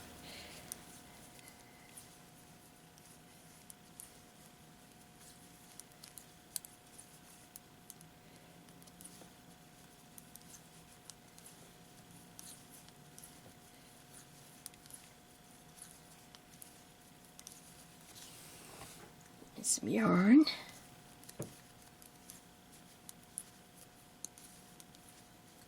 Alright, I see my red marker. I know I'm at the stitch zone. So, yarn in front. Now I need to purl those 3 stitches. Okay, now let's go. Hope I was in camera range. Alright. Row 11, the right side, of course. It reads, knit 1 through the back loop. Purl 2, yarn in back, slip 3 knitwise, then knit 2 stitches together, reach back and pass those 3 stitches over, purl 2 stitches and end with a knit 1 through the back loop. Alright, so here I go. Alright. knit 1, so my yarn's in the back, through the back loop. There's that. Right, and then yarn in front, purl 2.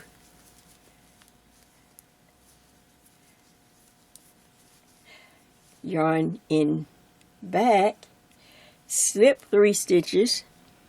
Here are those loops. Slip 3 of those loops or those stitches knitwise, just like that. 1, 2, 3. Now, knit the last 2 together. Reach back, and I tug on them a little bit. Now pass those 3 slip stitches over, one at a time, and I tug each one as I do it. 1, here comes number 2, and here comes number 3. Alright, yarn in front, purl the next 2 stitches, 1, 2, yarn in back and knit through the back loop. Slide the marker, let's go over to the, let's just knit on to the next section.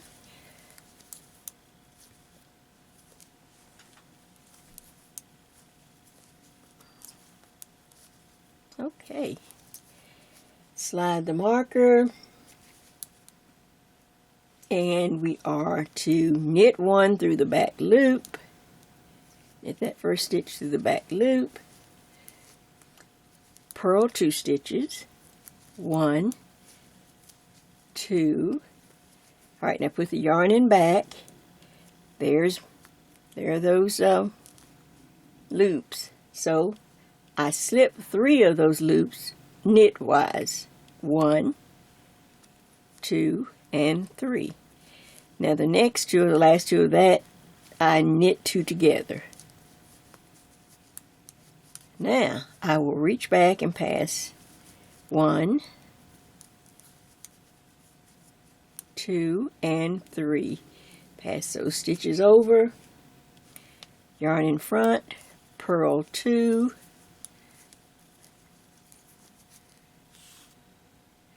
and yarn in back, knit 1 through the back loop, and then that leaves me those last 3 stitches.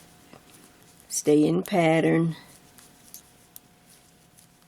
and of course, since we're on the front, I can just knit off.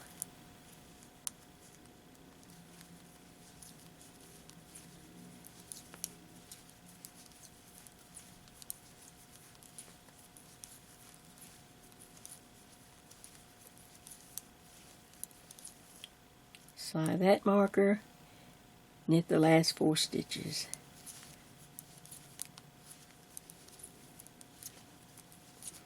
Voila! We have a top to our bobble. Right there, we close the top. Now row 12 is just a row you need to finish out the repeat. So I turn the work.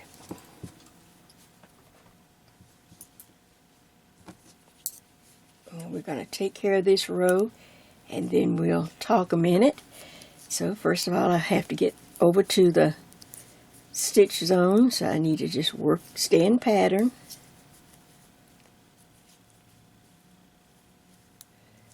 Work my way over.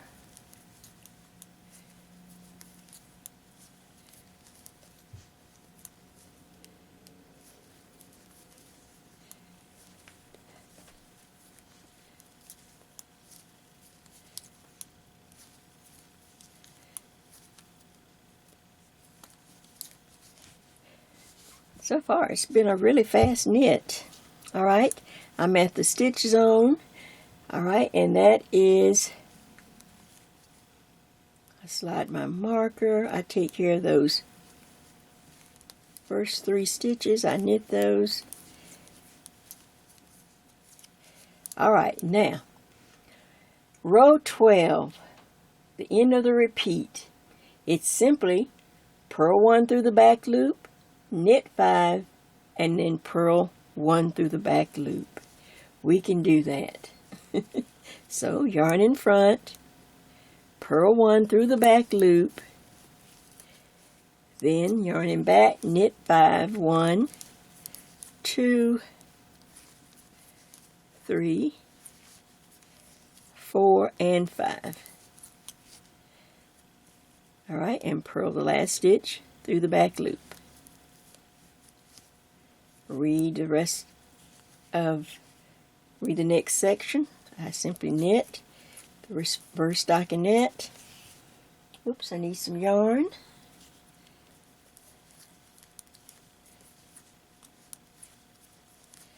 Alright, now I'm up to the stitch again. It says purl 1 through the back loop, yarn in back, knit 5, 1, 2,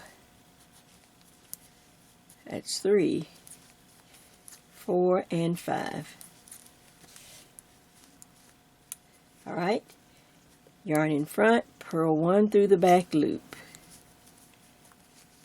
I have those last 3 stitches, reverse stockinette, so I knit those 3, and then I look to finish off the row, stand in pattern,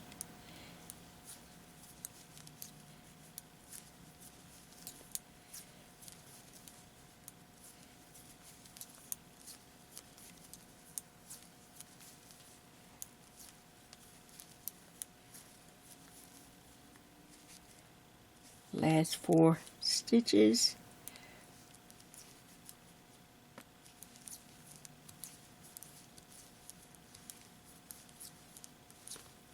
voila. Well, this is my interpretation of, these 7 stitches with 12 rows that we have worked to start creating. See how it starts stacking on top of each other. There's the petals, there's a little pollen, little whatever you call it. So, now, I'm going to let you catch up a little bit, and then I will get the original or the real yarn to show you, what you need to do to, after you decide how many of these repeats you want, and show you what I did. And we'll just go from there. So, take your time, finish out these last 4 rows, and see if you have pretty baubles. Back in just a minute. Alright, so we have finished working this pattern repeat, 7 stitches across and 12 rows up. And so now you have to come to deciding how many repeats do you want, or that will fit the front of your body. On my original, I did 7 repeats. Let's see, 1, 2, 3, 4, 5, 6, and 7. And it just depends on how tall you are. I had this to come up to about my armpits. This is where I want this part to stop, so that when I start the next section, the garter ridge section, will be from the armpit, from my armpit, or about that, or across my around my cleavage line, around the back of my neck, and down the other side. So you can just kind of just hold it up to your front of your body and just see where you want this part of all this little pretty textured lace to fall. So now we have to do this though. If you look right here, I hope this is showing up good on the camera. I thought I'd use the real yarn so you could see it better. Alright, when I finish, however many repeats I want, there was no top. I needed this part here, this little pointy part. This little part, I'm calling this a petal, a lotus petal. And of course it starts wide and then it goes up to a nice point. That's what all these petals have, nice little points. Well, the last one, what we have to do is go back now, once you, however many you want for the front, I have 7, then go back and work row 1 through 7 one more time. When you work row 1 through 7, you will get the top, this little peak right here that you see on all these petals. So, that's the next thing you have to do. Now I'm going to keep walking you through so we can get to the part I want to really show you. So now you've worked 1 through 7 one more time, and now you have the peak to the last pattern here. Now you will be on the wrong side. You will be on your wrong side, and I still have mine marked, but you can tell now, you know the right from the wrong now. And we're simply going to knit every stitch. This is where we go into the garter ridge section. You will just simply knit every stitch across, but leave in your markers just in case. I always say just in case something goes wrong. So you will leave in all the markers and just start knitting every stitch. Knit every stitch and then turn the work and then knit back. Now, this is where I want to show you I had to make a design change, because when you're designing, that's what you do. If you see something that will look a little better or work a little better, you have to make that change. And that's a lot of times, that's why I like to do one in real time, so that if it, a lot of people send theirs out for test knitters. Well, I don't have test knitters, so I see that I need to make something. I need to make a change. So let me show you the change, and I think you're going to like the change too. All right, so let me go back to the one I was wearing. Here's the green one. Now I may need to back out. I'll see if I can just leave it there so I don't change it. All right, so remember I said if I wanted to wear it where I have this in the front and then each tail wraps around like this, you know how you wear it. I found that when I did my 3-needle bind off, even though it's a nice bind off and it looks okay, but you can see there's a seam there. Can you see that? I tried sewing, I tried other things, but I came back to that. Now, I don't know if the Kitchener stitch, I don't do that because I really don't do socks, and I don't know too much about grafting and the Kitchener stitch. So, on this scarf, I simply, whatever number, if I did 12 inches on this side, when I finish this panel, when I finish this front, I did 12 inches of garter stitch. I met them in the center, and I did a 3-needle bind off. But like I say, I think we can change it and do something a little better. So let me show you what we're going to do, what I think maybe will be a better solution. All right, so here we go. Here is, I'm making sure I've covered everything now before we get into this. Yep. All right, so here we go. On this one, here's the one I'm doing in real time. I finished the front, 7 repeats. I made sure I had a point at the very top by working those extra 7 rows. Then I went into garter stitch, and I decided just to keep going, keep going for however many inches it will take to go from, like I said, from your armpit around your neck and down the front to your opposite armpit. And on the green one, I had about 26 inches. So I've done right at 26 inches. It's a little kind of springy, but if I just press it out, I have 26 inches right here in garter. Now, when I wear it and I fold it, I will not have that seam at the front neck. Do you see that? I'll have a much prettier, and then these tails can hang down real pretty in front with the fringe and all of that. All right, so I decided to do the longest part on one section, and then on the opposite section, the one I just showed you, I think I just did about 3 rows. I'm up to maybe my 3rd ridge. So I just counted the ridges. So I have 1, 2, and I'm about to, I think I'll stop at 1, 2 ridges, and then I think I will go ahead and do the 3-needle bind off, so that the bind off is down here. I think it will be I think it will be hidden more. I don't think it will be so obvious as it would be in the center. So that's what I want to show you, and that's the design change that I think will work out. So we'll get ready. But now the main thing you have to do, like I say, do 3 or 4 rows in the garter, or a couple of rows, it's just up to you.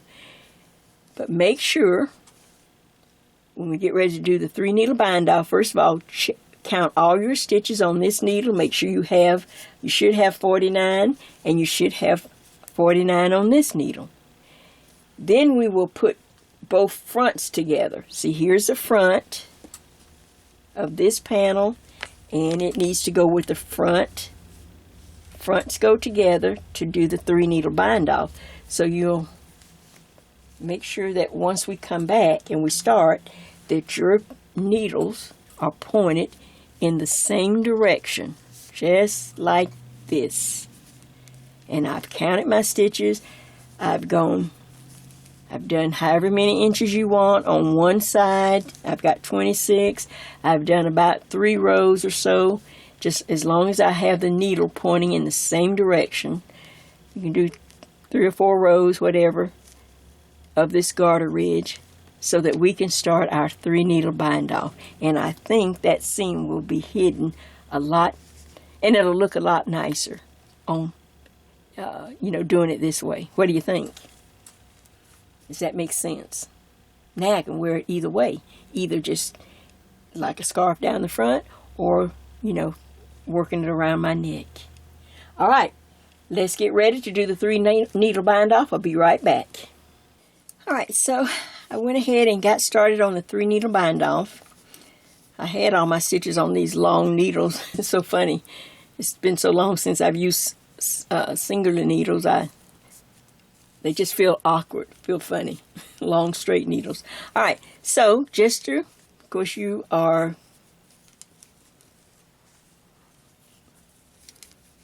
how to do 3 needle bind off, but we'll just go through it as I finish up these last stitches.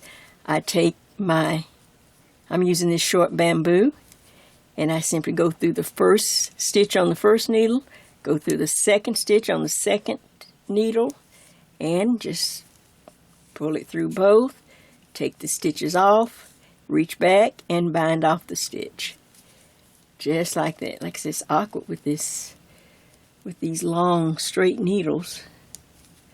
Okay, and I do tighten it up. Let's see, can I move my arm around this way maybe a little better? Through the first stitch, through the second, knit the stitch, take it off the needle, and bind off. Now let's see. I should have put it on maybe some shorter needles, but I'll try to get all the way to the end. Take your time. Off, and then reach back and bind off. Through the first, through the second, yarn over, reach back and bind off. Let's see, can I move my arm this way? Okay, here we go. Through the first, second, and bind off.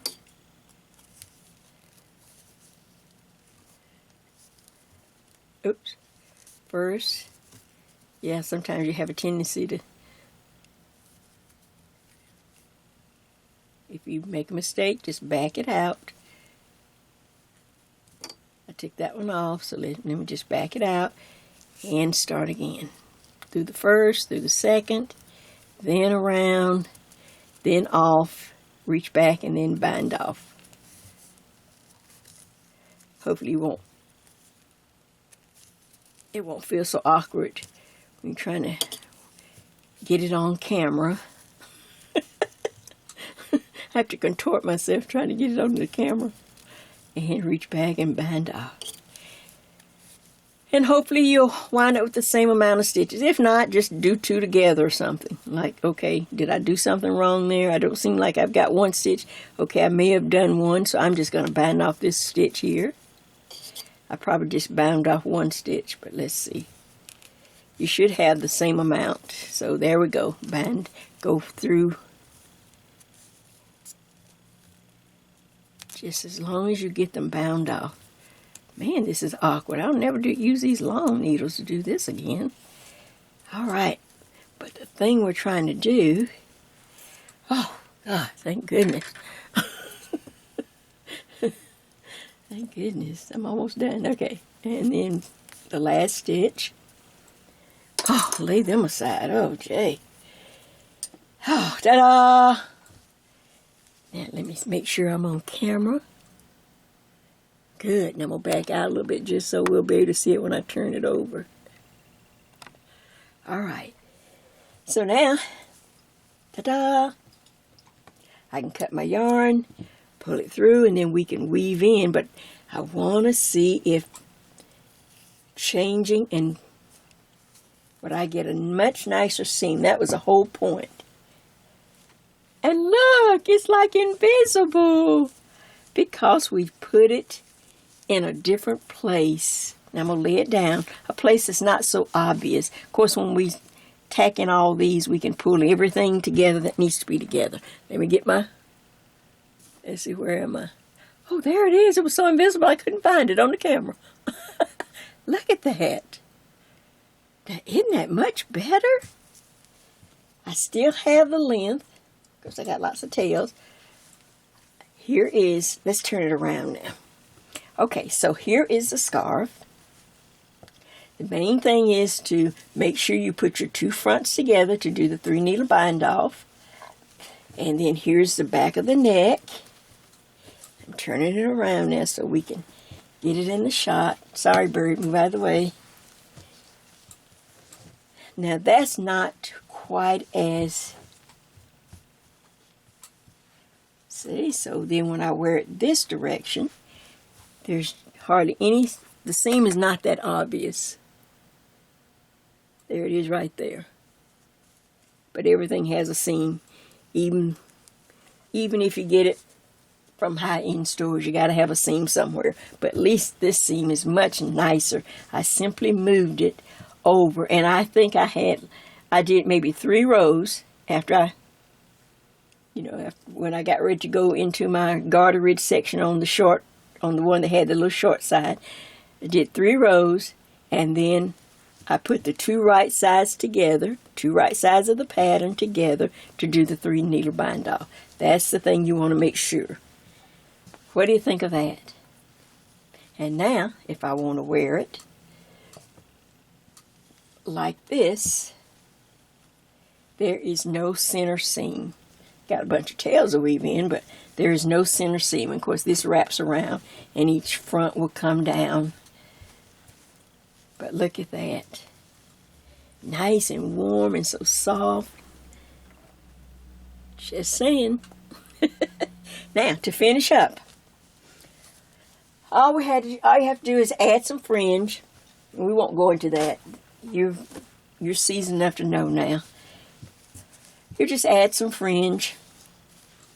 Now, as far as blocking, I keep saying I'm going to do a video on maybe how I block my stuff or steam. I don't really block. It just depends on, everybody has a different taste. But this is acrylic yarn. I mainly use acrylic yarn because I just not into wool. And I just don't have a place for wool in my life and all the this and that and the other. I don't want to get into it. Acrylic is fine for me, what I knit, and it makes nice projects. I have no problem. If I was doing something for someone that liked wool, then I'd, of course, use some wool. But I just never know what it's going to do.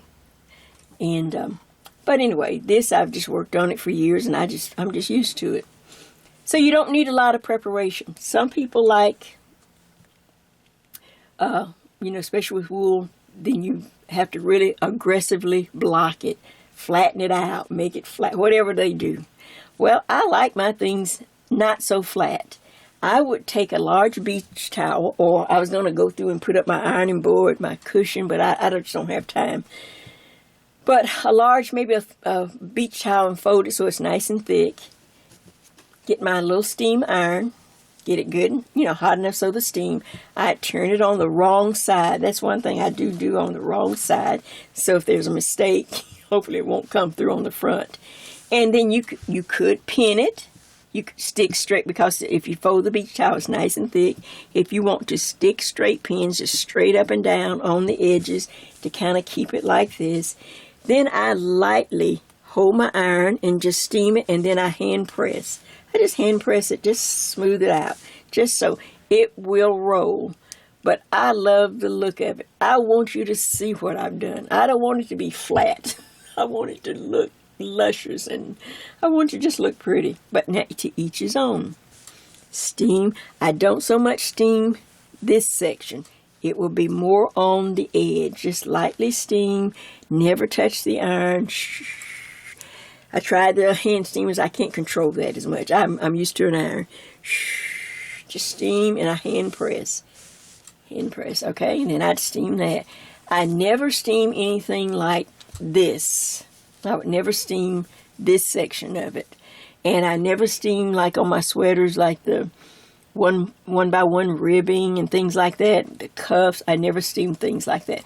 I try to only steam areas of stockinette, where that you could steam it, and it could, it will relax a little bit. Like if that's too much roll and you're like, well, I want to flatten it out just a little bit or soften it, then on the wrong side, like I've shown you, you would steam. Now I had one, like I said, I don't aggressively steam. Or you could go through the whole thing of wetting it and, laying it out. Here's one side that I steamed a little as I was knitting. Sometimes I steam as I go, just to make sure I like the pattern and how it's looking. But there will be a little roll to this on each edge, even though because we did the stockinette over here. Next time we try a pattern, we're going to try some others. So maybe some, I don't know, we'll try other things. Maybe so that we don't have the roll as much. But you will start and make your fringe. And just start doing your fringe just like you would normally put as many as you want, as much as you want. Fill up the bottom, and however many you put on this front, then of course put it on this front. And you and me, you and I will have these beautiful, now I got all these tails to weave in, all these beautiful lotus petals going up the front of our beautiful wrap. Now it's really popping out on here, isn't it? Look at how that's popping out. See, so why would you want to steam the life out of it? I don't want to steam this section. I want that to, if I steam anything like this little section over here, just lightly and hand press on the wrong side, just so that you can see this. I want you to see the work I've put in it. I don't want it to be flat. So, well, what do you think? Our first stitch design from Shahida's book. And of course, I don't have the book over here. Oh, well. I'll put it at the end. So, our first completed project. Yes, it was only 7 stitches, but I think it was 7 stitches with a lot of punch. With a lot of power factor. Plain and simple, because that's what I like. I like clean lines, and I like it simple. You can work it in any color. I've used the Caron Simply Soft because I'm used to it, and it makes a great knit. It's a stash buster, and it's a learning process all in one. Well, what do you think of this? We have come to the end of another project. I hope you enjoyed it. I hope you liked it. I hope you enjoyed the book review. I have nothing but excitement and fun to think of things that we can make. Like I said, this is not going to be an every week thing. Her book is like a rich dessert. You can only get a bite every once in a while, people. But as I look through it and find another stitch, and I'm pretty much going to try to just stay in order. No sense in jumping around. Just take a little bit at a time as it comes. So I'll look at the next swatch or whatever and see if something kind of comes to mind. And on down the road, a few months later, we get another bite of a rich dessert. Meanwhile, we have lots of other projects. Oh yeah, we got all our other stitch books, and there's plenty for us to do. So don't get comfortable. Don't get fascinated with one thing. We're on the move. We're having fun, but we're getting things done. And I thank you so much. I thank you so much for giving this a try. I thank you for, telling me what you think. Was this fun? I think it was. I enjoyed it. So this is Jay, and this is Jay's Knit and Purl Jam. Excited to bring you this beautiful stitch from a beautiful body of work by Hitomi Shida, the Japanese Knitting Stitch Bible. So until the next time, and I'm working on something for the next tutorial, we'll go back to some of our other books. So until then, this is Jay. This is Jay's Knit and Purl Jam, saying see ya.